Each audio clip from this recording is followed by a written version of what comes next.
राज्यसभा में anti paper leak bill पर चर्चा के दौरान जोरदार हंगामा हुआ। राज्यसभा में कांग्रेस के नेता मल्लिकार्जुन खड़गे ने गृह मंत्री अमित शाह पर निशाना साधते हुए कहा कि छात्रों पर पैलेट गन का इस्तेमाल किया गया है।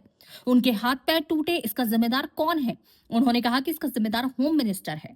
मल्लिकार्जुन खड़गे ने कहा कि बंद कमरे में आप मेरी बात सुन रहे होंगे, लेकिन छिपकर आप बहुत दिन नहीं रह सकते। एक दिन हम बाहर खींच कर लाएंगे। मल्लिकार्जुन खड़गे के इस बयान पर राज्यसभा में जोरदार हंगामा हुआ। सरकार की ओर केंद्रीय मंत्री जेपी नड्डा ने कहा कि सदन में असंसदीय शब्द का इस्तेमाल नहीं किया जाता है। उन्होंने सभापति के इस शब्द को सदन की कार्रवाई से हटाने की मांग की। राज्यसभा में गुरुवार को एंटी पेपर लीक बिल पर चर्चा हो रही है। इस दौरान कांग्रेस सांसद मल्लिकार्जुन खड़गे ने सरकार पर जोरदार हमले किए। खड़गे ने अपने संबोधन की शुरुआत इन लाइनों से की।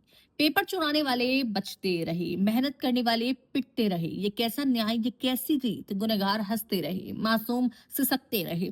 उन्होंने आगे कहा कि पुलिस की कार्रवाई में किसी छात्र को हाथों में चोट आई तो किसी को कानों में, किसी का पैर टूटा। इसका जिम्मेदार कौन है? होम मिनिस्टर पर निशाना साधते हुए खड़गे ने कहा, इसका जिम्मेदार कौन है? इसका जिम्मेदार आप हैं, होम मिनिस्टर हैं। विपक्ष की तालियों की थपथपाहट के बीच खड़गे ने कहा कि आप बंद कमरे में रहकर मेरी बात सुन रहे होंगे, लेकिन आप बंद कमरे में बहुत दिन छिप नहीं सकते। एक दिन हम बाहर खींच कर लाएंगे और जनता के सामने दिखाएंगे। भावावेश में ना आए नड्डा।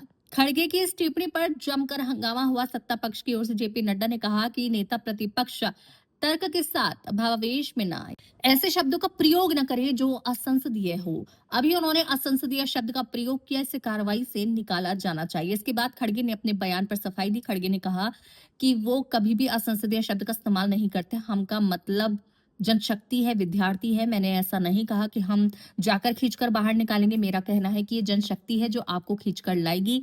कम से कम बाहर आकर सदन में तो बैठिए, बोलिए, सुनिए और जवाब दीजिए।